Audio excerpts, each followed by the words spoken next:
All right. So in the continuing saga of everything in my life breaks, I present to you the new camper. So before I bought it, it was having an electrical issue that they thought they got sorted out. Doesn't seem like it got fixed. I've got my suspicions, so let's take a look at what we got going on. So I know I have power coming from my pole because my surge protector tells me I've got 2 legs of 120. Now that goes into the camper and it splits between a 120 volt system and a 12 volt system. Okay, so stuff that's normal, like the microwave, the TV, those all run on 120. But then there's a leg that runs like the lights, the fridge, all that stuff that runs on 12 volt. So I tested the plugs on the wall, 120, coffee maker works, microwave works, air conditioner works, but nothing else works. And it seems like all the stuff that's 12 volt doesn't work. So I came over here, got my multimeter out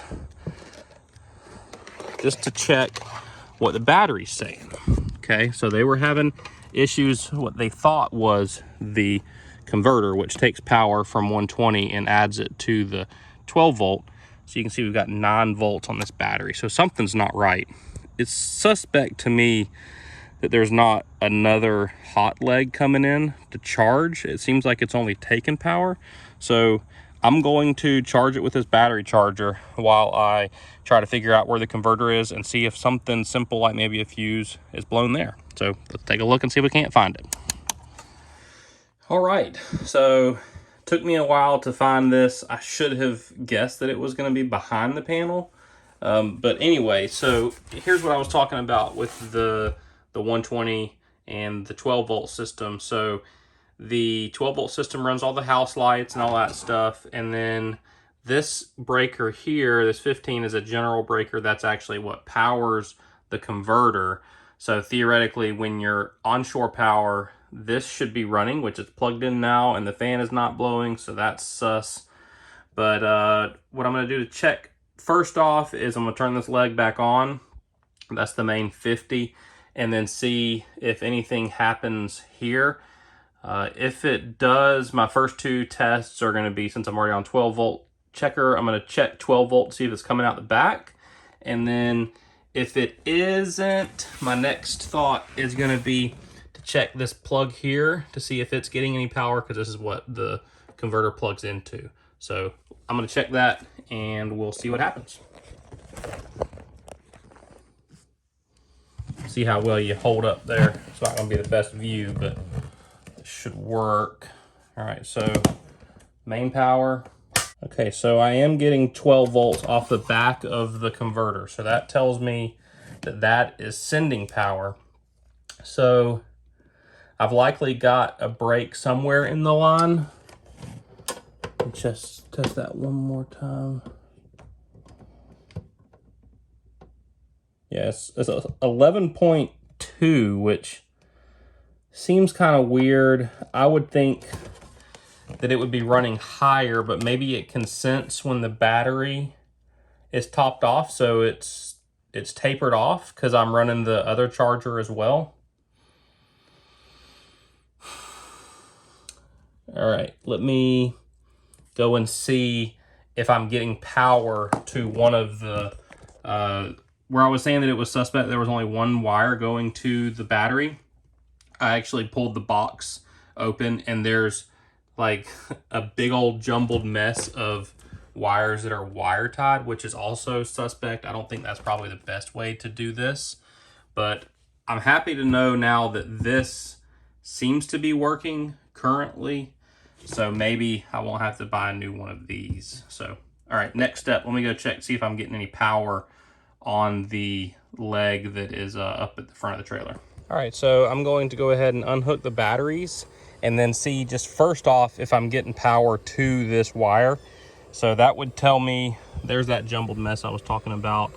The white, I've already pulled it. It was kind of loose, so I'm concerned that maybe that wasn't getting the right power. So I'm just gonna check to see if this positive terminal, it should be getting power right now if it's connected properly. So let me check that.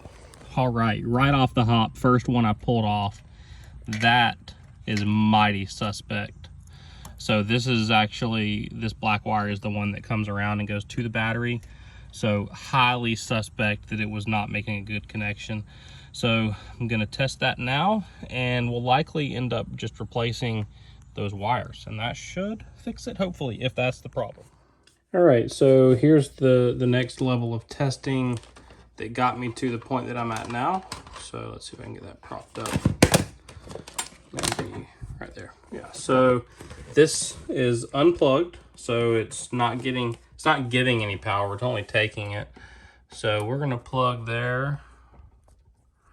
Trying to get shocked. So we've got almost 13 volts, which that's actually just coming from the battery at the front of the coach. So this has been ordered. I was able to find a direct replacement on Amazon. So it should be here, I think Tuesday next week. Then that should get me right where I need to be. It makes sense now that I think about it, that I was not getting any power from the up at the battery box. I wasn't getting any power from here because this was not creating anything. So this is going to be replaced, and then that will fix all of our problems in this world. Nothing else could possibly go wrong ever. And one more confirmation video. I got it turned over to well, that's alternating current. So I'm checking the plug that converter plugs into, and it's giving me a proper read. So that should, in theory, really isolate that this is what's broken. So good to know. I feel more comfortable now that I've bought this 400. All right, here we are. Sunny, my magic helper. Got this not overnighted, but pretty close. The local mid-state or RV place wanted $470. I got it for $270 on Amazon. So worth the wait.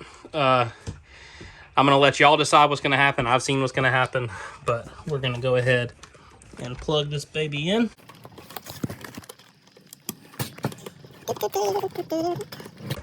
Ha-ha! It's alive!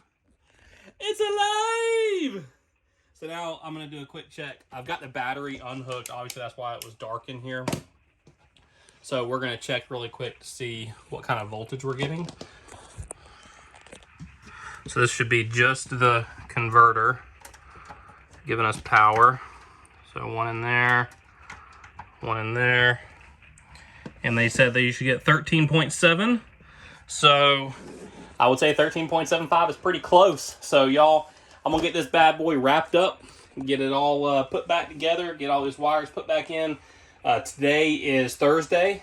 I have a month-long rental that starts Wednesday, so man alive, I'm glad I got this fixed.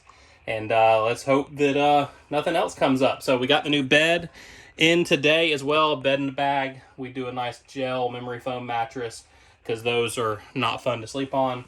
And then got a few more utensils to bring in. Got to get bedding for that king, but I'll kind of show y'all what we've done so far in here. So make my new cutting board. I always make those for the sinks. It just gives you so much more counter space. Got some coffee cups, some restaurant cups, and got some plates on the way. They'll be here shortly. Refrigerator's all dialed in and working. Air conditioner works good. Got the bed here. This seat lets down, or this bed actually lets down if you need it. And then we've got sheets ready for our guests here. So yeah, coming along pretty well. So exciting. I hope y'all enjoyed that little video of troubleshooting. You know, a lot of times I have no idea what I'm doing. I just see that I have an issue, kind of reverse engineer what could be causing it, and just start troubleshooting. And y'all, YouTube is your friend. This is not a how-to video, this is just how I did it. So y'all get out there and do something. Y'all have a good one.